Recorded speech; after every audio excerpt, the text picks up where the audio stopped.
What is going on, guys? This is the Perixx Periboard-324. Huge shout out to Perixx for sending this over for me to check out and test. Let's get right into the review. First off with the build quality. This keyboard is 142 by 450mm and is only 24mm thick. Not only do you get a super slim build, Perixx also included 2 USB ports, which I'll get to later.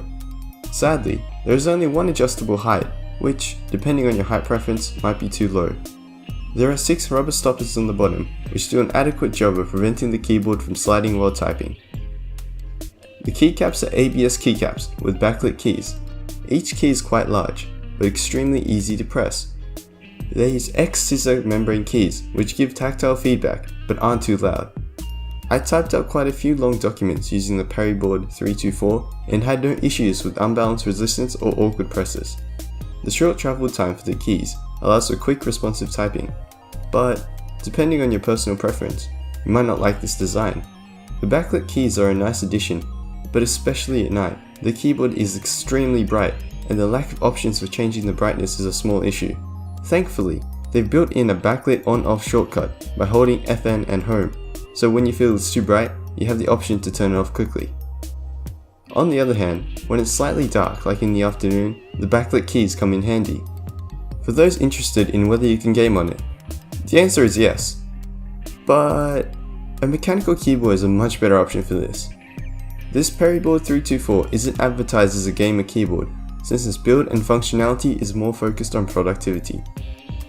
Speaking of functionality, the layout is a full-size keyboard including a numpad and all function buttons. Included on the function buttons are built-in multimedia controls, as well as some application shortcuts for opening your email, browser homepage, music player, and calculator. There's a large Perixx logo, which I wish wasn't there, or at least smaller and more subtle, because it takes away from the minimalistic look. For some reason, the bottom row of keys are significantly larger than the rest, but I'm not sure why.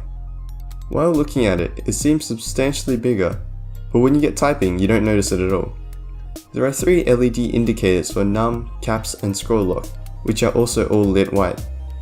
The USB cable is non-detachable and it's 1.5 meters in length. It has a black rubber cover which doesn't feel weak or easy to bend and tear. That's all well and good, but the main attraction that differentiates it from other keyboards is the 2 USB ports on the sides of the keyboard. Both ports are USB 2.0 and Perixx recommend them to be mainly used for USB receivers, like a wireless mouse or a normal USB drive for data transfer. This is due to them limiting the amount of power consumption through the keyboard, which I think is a smart idea to prevent any issues.